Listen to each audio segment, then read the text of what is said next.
Meus amigos, a batata tá assando aí pro lado de Rogério Ceni, tá? Muitos questionamentos por parte da imprensa, tanto nacional quanto local. A gente vai ver aqui Dito Lopes e Márcio Martins, né, criticando tanto a coletiva quanto as escolhas de Rogério Ceni no jogo de ontem, né? Diz que é inadmissível o Bahia ter saído da Copa do Brasil dessa maneira, né? Mesmo com a vantagem embaixo do braço, não conseguiu competir em nada no Maracanã.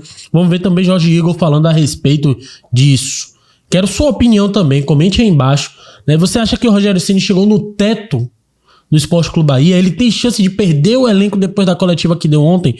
Vamos trazer aqui essas opiniões. Antes de começar, eu gostaria de me apresentar. Me chamo Bruno. Te peço, por favor, deixa o like nesse vídeo. Comenta também para fazer com que o YouTube impulsione nosso conteúdo, fazendo com que ele alcance mais pessoas, beleza? Conto com todos vocês. Vamos ver agora aqui Jorge Igor falando a respeito, né, desse trabalho que está sendo feito à frente do Sport Clube Bahia, dizendo que o Bahia precisa subir de nível. Vamos jogar na tela. Absurdo é você cair no primeiro mata-mata da Sul-Americana como o Bahia caiu. Absurdo é você sair de uma Copa do Brasil, de um confronto em que você tinha condições de avançar, do jeito que o Bahia saiu, com a postura e o comportamento do time, com a cara que o time mostrou ontem no Maracanã. Isso é inaceitável, pô. Mas goleou Confiança, foi campeão da Copa do Nordeste 4 dias antes, meteu 5 na final, desculpa.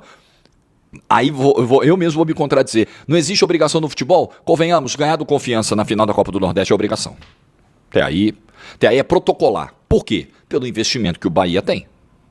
O Bahia faz parte de um grupo poderoso. O Bahia está vivendo o melhor momento da sua história em termos econômicos. O Bahia precisa subir o seu sarrafo de cobrança. Não dá para normalizar uma eliminação como a de ontem. Não é o resultado, não é cair para o Fluminense, é cair como caiu. Não dá. Outras situações também que são intoleráveis hoje, no nível que o Bahia atingiu ou pretende atingir. Não dá para passar a temporada inteira sem goleiro. Sem goleiros. Sem goleiros. Né? Se for só o Ronaldo o problema, sem goleiros. E ontem acho que o Ronaldo podia fazer coisa melhor, inclusive, hein? Mas tudo bem. Mas foi um outro problema do Bahia. Teve dificuldade, às vezes, para converter as chances lá na frente e teve muitos problemas com seus goleiros. Um clube que quer chegar no patamar que o Bahia almeja não pode errar tanto. Não pode errar tanto, por exemplo, na escolha de um goleiro, do seu goleiro titular.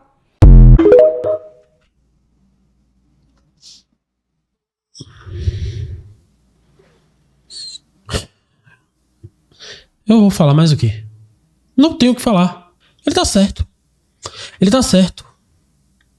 Por mais que eu ache que o problema de goleiros do Bahia vai muito além dos nomes, mas o fato de você ter negligenciado isso a temporada inteira é um absurdo. O Bahia, em todas as decisões que teve, o Bahia teve problemas com o elenco e não resolveu, velho. Até chegar na última decisão. Agora a gente vai ter mais uma série de decisões, né? Que é essa reta final de Campeonato Brasileiro. Quais serão os problemas agora que serão apontados como desculpa para o Bahia não continuar esse Campeonato Brasileiro bem? Qual será a desculpa agora? A gente só tem um camisa 9 e fechou. Aí vai...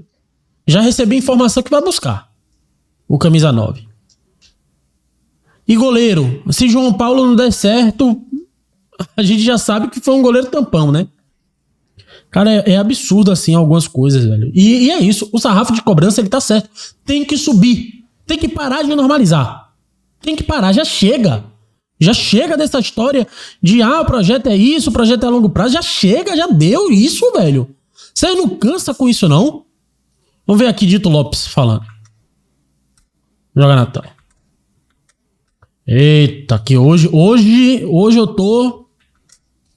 Que coisa, viu? Que vergonha, viu, velho? Rapaz, olha, eu não sei nem por onde começar. Vou começar falando do nosso trabalho aqui, né? Márcio falou lá na abertura, né? Essa seriedade que nós fazemos aqui, o programa que é bem visto, onde a gente vai, o pessoal elogia o programa, o comportamento da gente, o que a gente faz aqui pela seriedade. Aqui não tem essa coisa de vestir camisa.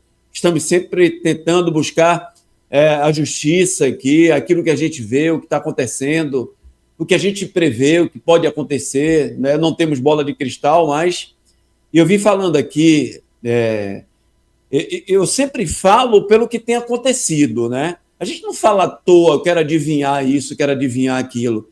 É mais ou menos, eu faço uma avaliação de tendência. que é que tem acontecido? O que é que pode acontecer? Aí você vai juntando as peças até chegar a um denominador comum. Então vocês lembram o quanto eu falei aqui, que se eu fosse treinador do Bahia, entraria nesse jogo de ontem contra o Fluminense, com 3 zagueiros, com Rezende jogando ali na zaga, com Acevedo no meio de campo, mesmo que Caio Alexandre estivesse bem.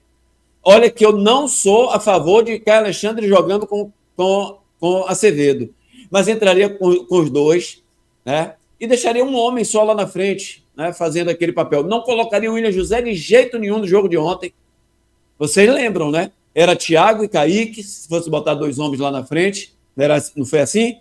Então vocês viram o que aconteceu ontem, né? Primeiro que Acevedo fez uma péssima partida. Que partida horrorosa de Acevedo. Não sei se ele podia jogar mais do que aquilo, até porque ele não tinha ninguém na frente dele para tocar bola. Quem tinha era o William José, não conseguiu manter uma bola nos seus pés, nem cavar uma falta ele conseguia, o William José. Lembra o torcedor? Aí, assim, aliás, vamos conversar até pela escalação, né? Que eu já estava falando de escalação, que o Rogério faz uma escalação totalmente desencontrada, desarrumada, colocando o William José. Aí ele pega o Araújo, bota de ponta direita, pega Kaique, bota de ponta esquerda. Gente, quantas vezes vocês já ouviram aqui Rogério Ceni dizer que Kaique não sabe jogar na ponta esquerda? Quantas vezes? Por que Kaique ontem jogou na ponta esquerda? Por que Araújo jogou na direita? Então, se vocês pararem para analisar, tem vários erros nesse time do Bahia no jogo de ontem. As modificações que o Rogério faz, vocês prestaram atenção? Outra coisa, quem vinha jogando bem os últimos 2, 3 jogos não era Nestor? Por que Rogério botou o Araújo? Nestor não fez 2 bons jogos na final contra Confiança? Aquele primeiro jogo, principalmente, já tinha feito um bom jogo, ele entrou muito bem. Apesar da derrota do Bahia, ele entrou muito bem lá contra o Mirassol, meteu bola na trave de falta, contra o Confiança fez gol de falta. Aí ele entra com o Araújo. Então tem alguns detalhes que a gente tem. Gente, eu falei aqui várias vezes, não precisa o Bahia jogar um grande futebol, não. Basta o Bahia empatar o jogo para passar de fase. Mas para passar de fase contra o Fluminense, a gente sabia que o Fluminense ia fazer uma marcação alta. A gente sabia que o Fluminense ia jogar no campo do Bahia. Só o Rogério não sabia. Só o Rogério não estudou. Por que não, então, Nestor e Araújo? E por que quando ele vai fazer a modificação, ele coloca Borducci de ponta esquerda e deixa Juba na lateral esquerda? Então tem muitas respostas para o técnico do Bahia, o Ceni, responder, né? Tanta coisa errada. Aí ele vai e fala, perguntaram sobre o vestiário, ele fala uma bosta, uma merda. Bosta e merda foi o jogo do Bahia ontem. E você está culpando quem, Rogério? Que você está retado com os jogadores, com o grupo? Mas a culpa é sua. A culpa não é dos jogadores. Gente, tem jogos, sabe? Por exemplo, desgaste do Carpini, nós vimos isso. Aí você sente, às vezes, uma má vontade do jogador. O jogador já está por aqui com o treinador, não aguenta mais. Eu presenciei isso. Eu, em 1985, jogando pelo Vitória, eu presenciei isso, já falei várias vezes, dos jogadores que não queriam mais o técnico da NET lá. Não queriam. E aí, pronto, vamos derrubar o treinador, derrubou mesmo. O grupo derrubou o treinador, o Gainete. Não queria mais, ele era muito grosso, começou a fazer grossura e fazer coisas que o jogador não gosta, sabe? Vai de frente com o jogador. Aí o Rogério vem, critica de uma maneira ou de outra, e quando perde já deu para perceber isso. Vocês lembram lá do Cruzeiro? O que é que os jogadores falaram lá do Cruzeiro quando o Rogério saiu? Não estou aqui para ficar relembrando coisas ruins, não. É só para falar de ontem. Porque ele foi para o vestiário, para a entrevista coletiva ontem, e começou a jogar no ventilador. Então aquilo que ele fala ontem, uma bosta, uma merda, foi o time dele. E se o time foi bosta, uma merda, foi ele que fez aquilo, né? Foi ele que preparou o time para o jogo de ontem. E cadê o cansaço, Rogério? Cadê o cansaço? O time descansou um tempão, não teve cansaço, e o time não jogou. Se o Bahia tivesse jogado com o time principal, os jogos contra o Confiança, qual seria a desculpa ontem? Tá vendo vocês? Os caras estão cansados, não aguentam jogar. Poxa, que vergonha, gente. O Bahia não criava nada. O Bahia não jogou hora nenhuma no campo do Fluminense. Primeiro tempo foi uma verdadeira vergonha. Os caras estão narrando o jogo, transmitindo, todo mundo falando. Não é possível. O Bahia que a gente conhece, o Bahia de toque de bola, de chegar fácil lá na área do adversário, nenhuma vez. Aliás, teve uma jogada com o Kaique, que também, pelo amor de Deus, Kaique, hein? Como jogou mal o Kaique. A bola se oferece para ele, que às vezes tem um jogo ruim assim. A bola se oferece uma vez, você faz o gol, mata o jogo. A bola sobra para Kaique, o goleiro está fora do gol, ele dá um peteleco pro gol. Aí o Fábio vai e espalma a bola. Nesse aqui empatou 3-3 com o time reserva deles contra o Bahia. Só o Bahia que não se ajuda. Um abraço. Daniel, e assim, cai por terra nesta semana, pelo menos, que o Bahia descansou bastante, né? O time titular conseguiu descansar bastante. O problema é que tem torcedor que come esse H. Eu já ouvi vários torcedores dizendo, nós estamos cansados, o time está cansado. Torcedor entrou nessa onda, imagine. Essa semana acabou a desculpa, não tem desculpa, não jogou bulufas ontem, nada, não entrou em campo. Quando dá 38, tá tomando 2-0, vai atacar o Fluminense.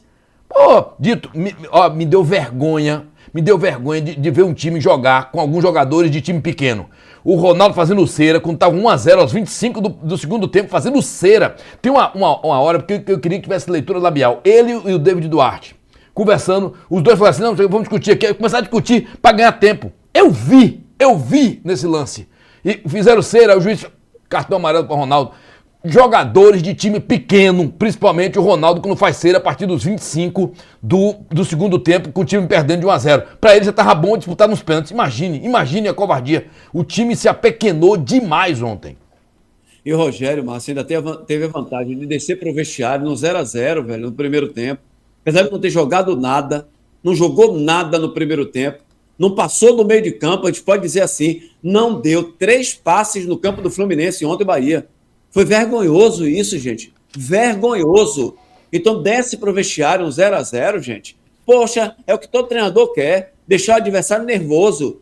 Tá? Não, aí vai e se abre, aí acontece aquele pênalti ali que eu vou te contar, viu, velho? Tudo contra o Bahia no momento daquele. E depois toma um gol daquele do Thiago. Pelo menos fosse para os pênaltis. Se perdesse nos pênaltis, pelo menos. Vai tomar um gol daquele ali para esfriar o torcedor, realmente. Foi triste aquilo ontem. Mês de setembro... E o pior, né? É um problema crônico do Bahia. O segundo tempo, a volta pro segundo tempo. Num jogo desse, esse problema tinha que ser sanado. Tinha que ser. E ele já tinha comentado isso do jogo no 3-3, né? Da forma como o time voltou pro segundo tempo. De novo, velho. O time volta pro segundo tempo com um resultado maravilhoso nas mãos. Nas mãos. Um 0-0 maravilhoso. O Fluminense precisando fazer 2. Você sai do primeiro tempo com um 0-0. É maravilhoso. E aí, aos 6 minutos, o Bahia com o time... Eu sei que diabo é que entra no corpo. Aí o cara me faz um pênalti daquele aos 6 minutos do segundo tempo. É tudo que o Fluminense queria, né? Ai, meu Deus do céu. Eu espero de verdade, de coração, que esse segundo turno seja de um time que tome vergonha na cara depois de todas essas eliminações que aconteceram em 2025. E você, torcedor, quando a gente estiver aqui cobrando contratações, você também tome vergonha na cara e lembre-se do que está acontecendo em 2025. Lembre-se que vai faltar peça, lembre-se que vai ter lesão, lembre-se que vai ter improvisação o tempo todo quando tiver que usar jogadores que precisam ser da posição no time. Lembre-se disso. Antes de você ficar entrando nessa onda que um monte de gente comprada da imprensa fica pregando aí pra vocês.